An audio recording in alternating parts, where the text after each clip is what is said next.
देखिए कितने घंटों, देखिए यहाँ पर डीसीपी मौजूद है और वो पूरी तरीके से मोर्चा संभाल रहे हैं। यहाँ पर जबरदस्त तरीके से एक बार फिर से छात्रों पे बल का प्रयोग किया जा रहा है। राहुल गांधी जो देश के एलओपी हैं, लीडर ऑफ अपोजिशन है, उनको इतना संघर्ष करना पड़ा उस बच्चे को जिसकी आंखें चली गई, उसके लिए जिसको पर पैलेट गन चलाई गई, किसके ऑर्डर पर पैलेट गन चलाई गई, क्या डीएम ने चलवाया, क्या एसडीएम ने चलवाया या गृह मंत्री ने चलवाया? माननीय राहुल गांधी जी यही कह रहे हैं, देश के युवाओं को इंसाफ मिलना चाहिए। जैसे कि नरेंद्र मोदी जी घुटनों पे टिके थे, आज दिल्ली पुलिस को घुटनों पे टिकाया राहुल गांधी जी ने। भारतीय जनता पार्टी को, तानाशाही मोदी जी को, अमित शाह जी को आज उनकी हिम्मत नहीं है कि पार्लियामेंट में राहुल गांधी जी की बात का जवाब दें। आज पूरे देश के युवा और छात्र जागरूक हो चुके हैं। आज के इस देश में इनका जो तानाशाही तंत्र था धीरे धीरे विफलता की तरफ बढ़ रहा है और ये बीजेपी सरकार की उल्टी गिनती शुरू हो चुकी है। के बाहर मौजूद है जिस तरीके से अब राहुल गांधी गए, लेकिन उसके बाद की कार्यवाही आप देख सकते हैं कि किस तरीके से फोर्स लगा करके यहाँ पर तमाम जो प्रदर्शनकारी थे, समर्थक थे, उनको खदेड़ना पड़ रहा है। यानी कि हालात ऐसे हो गए हैं कि प्रदर्शनकारी जाने का नाम नहीं ले रहे और कुछ प्रदर्शनकारियों को देखिए किस तरीके से यहाँ पर डिटेन किया जा रहा है। आप लोग क्यों नहीं जा रहे हैं जब खत्म हो गया अभी राहुल गांधी एफआईआर हो गया? जब हमको पुलिस हमको ऐसे एकदम, और वो भी जेंट्स पुलिस हम लोगों को इस तरीके से ले जाएगी, हमको इस तरीके से हाथ लगाएगी, हम आवाज ना उठाएं, हम कांग्रेस पार्टी के झंडे को कभी करने नहीं देंगे।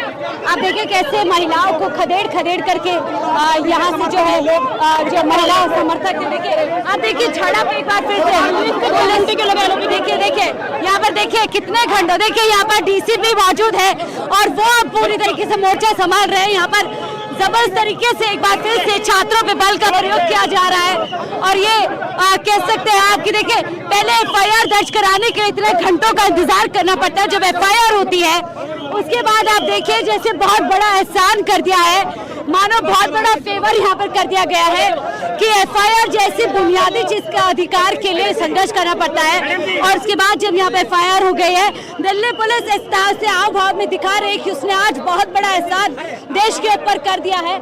लेकिन यहाँ पर तमाम जो प्रदर्शनकारी अभी भी मौजूद है, जो अमित शाह से माफी की मांग कर रहे हैं और कार्यवाही की मांग कर रहे हैं, उनको यहाँ से इस तरीके से हटाया जा रहा है। आप देखिए कैसे पहरा यहाँ पर बना दिया गया है, उस तरफ महिलाओं को जो है डिटेन करने की कोशिश की जा रही है। मैं आपको कोशिश करती हूँ आगे से दिखाने के लिए ये तस्वीरें राहुल गांधी के जाने के बाद से। देखिए यहाँ देखिए किस तरीके से यहाँ पर लोगों को डिटेन कर लिया गया है, छात्र हैं, महिलाएं हैं और सभी लोग। रखा गया, ये सही बात है क्या? दिल्ली पुलिस ये जनता की सुरक्षा के लिए होती है क्या? है ना, ये जनता को मार रही है, हम जैसे छात्रों को मार रही है। ये देखिए पुलिस किस तरीके के लोगों का कहना है जो 20 तारीख को बर्बरता इन लोगों के ऊपर हुई उसके ऊपर दिल्ली पुलिस माफी मांगे, सिर्फ एक एफआईआर दर्ज करने से उनके साथ न्याय नहीं। जिंदाबाद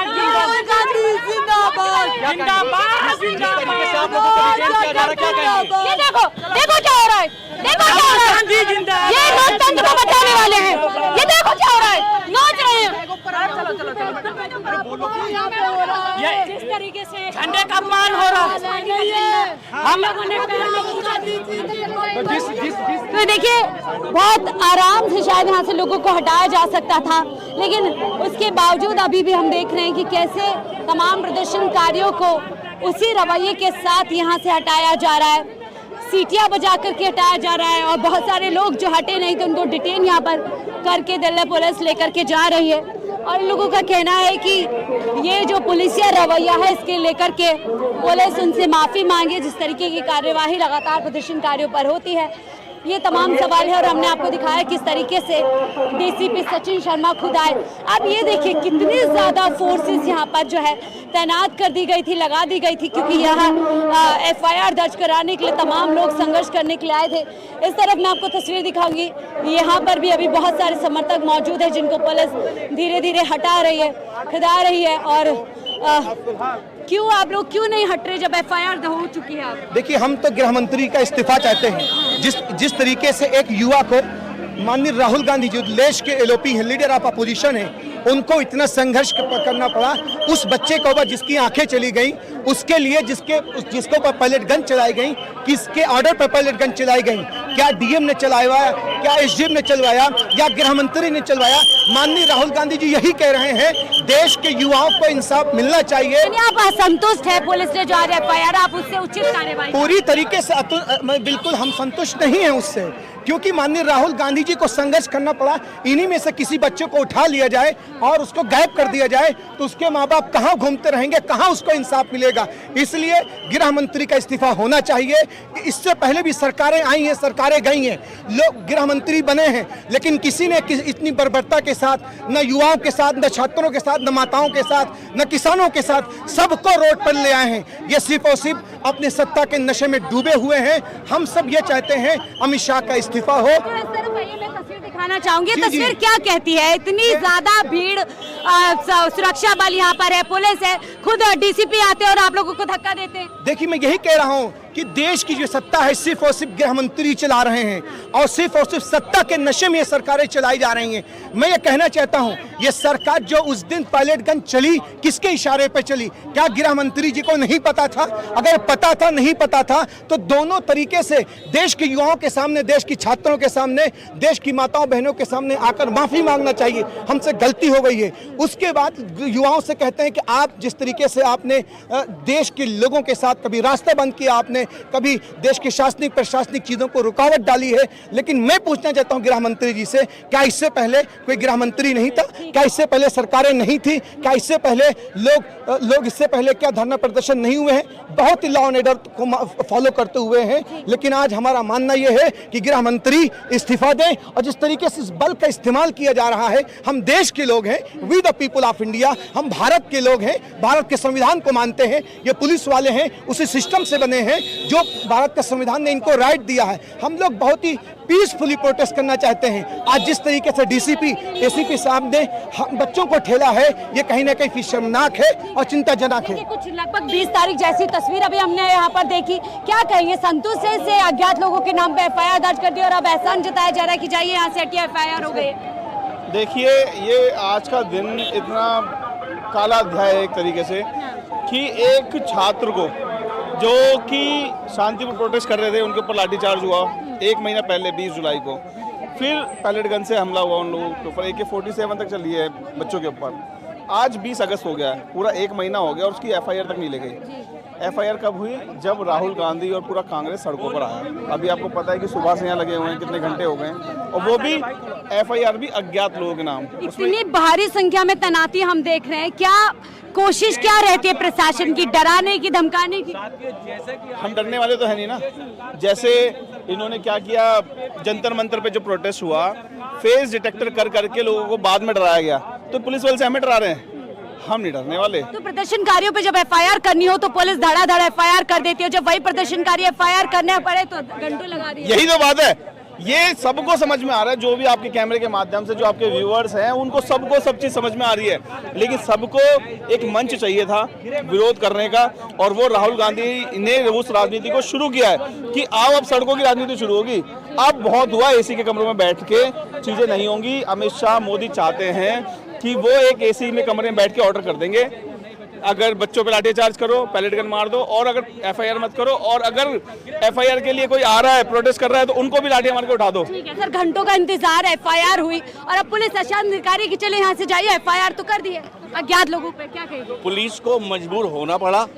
जैसे पिछले दिनों छात्रों ने जो प्रदर्शन किया था जंतर मंतर पर, उसी तरह जैसे कि नरेंद्र मोदी जी घुटनों पे टिके थे, आज दिल्ली पुलिस को घुटनों पे टिकाया राहुल गांधी जी ने। बेशक वो सुबह से थे। अभी अज्ञात लोगों पर, इसको आप क्या मानते हैं? अगर अज्ञात पे ही करनी थी तो तभी की तभी तुरंत कर लेते। राहुल गांधी जी अभी रुकने वाले नहीं हैं, अभी तो ये शुरुआत है। भारतीय जनता पार्टी को तानाशाही मोदी जी को, अमित शाह जी को आज उनकी हिम्मत नहीं है कि पार्लियामेंट में राहुल गांधी जी की बात का जवाब दें। आज पूरे देश के युवा और छात्र जागरूक हो चुके हैं। आज के इस देश में इनका जो तानाशाही तंत्र था धीरे धीरे विफलता की तरफ बढ़ रहा है और ये बीजेपी सरकार की उल्टी गिनती शुरू हो चुकी है। 1 महीना हो गया, हम देख रहे हैं फोर्सेस को हटाया नहीं गया, अभी भी दिल्ली में मौजूद है और हर मौके पर जो इनका इस्तेमाल किया जा रहा है बच्चों को हटाने के लिए धड़का। ये तो अच्छा है, ये डर अच्छा है। जब जब मोदी डरता है पुलिस को आगे करता है, और ये भी धीरे धीरे खत्म होने वाला है। अब धीरे धीरे पुलिस भी कुछ नहीं कर पाएगी। संतुष्ट है आप एफआईआर से? अज्ञात लोग हम एफआईआर से संतुष्ट हैं, क्योंकि इसमें एफआईआर अननोन के अगेंस्ट ही होनी थी, क्योंकि कोई नेम किसी को पता नहीं था। अब इन्वेस्टिगेशन जब होगा तब उसके नाम आएंगे, ऑर्डर किसने दिए, गोली कहाँ से चली, कौन सी गन से चली, कब चली, इनके पास सारा रिकॉर्ड होगा पुलिस के। ये फोर्सेस यहाँ लगाए गए हैं, क्या कहेंगे इस पे? ये फोर्स इनको नहीं लगानी चाहिए थी, ये तो सुबह ही इनको एफआईआर कर देनी थी। राहुल जी को 7 घंटे की मशक्कत के बाद इनको पता नहीं क्या दबाव होता जो एफआईआर नहीं कर रहे थे। एक आम आदमी भी एफआईआर कर देता। आप सोचिए, एक देश की राजनीति के दूसरे बड़े चेहरे को संसद से निकल करके सड़क पर आना पड़ा, थाने पहुंचना पड़ा, एफआईआर दर्ज कराने के लिए अज्ञात लोगों के नाम एफआईआर दर्ज कर दिया। लेकिन इसके बावजूद अभी भी यहाँ पर भारी संख्या में डिप्लॉयमेंट है और रवैया अभी भी वही है। हमारे कैमरे में कैद हुआ किस तरीके से डीसीपी सचिन बाहर आते हैं और तमाम जो प्रदर्शनकारी उनको धक्का मुक्की करके यहाँ से हटाने की कोशिश कर रहे हैं। यानी कि अभी भी पुलिस का, प्रशासन का वही रवैया है कि जिस तरीके से प्रदर्शनकारियों को हैंडल किया जाता है, जिस तरीके से उनको खदेड़ा जाता है, उसको लेकर के जो सवाल उठे थे वो अभी भी बाकी है। लेकिन सड़क पूरी तरीके से अब एक यहाँ पर कुछ और लिख चुकी है। ये चलते चलते आपको दिखा देते हैं। अमित शाह गुंडा है, प्रधानमंत्री मोदी कॉम्प्रोमाइज है, देश की सरकार कॉम्प्रोमाइज है, तमाम अब यहाँ पर जो है कहीं ना कहीं निशानियाँ प्रदर्शनकारियों ने बना दी गई है। इसके बाद आगे क्या कुछ इस पूरे मामले पर होता है, इस पर नजर आएगी। लेकिन फिलहाल दिल्ली के इस संसद मार्ग पुलिस स्टेशन के बाहर से आज के लिए इतना ही। देखते रहिए 4 PM न्यूज़ नेटवर्क।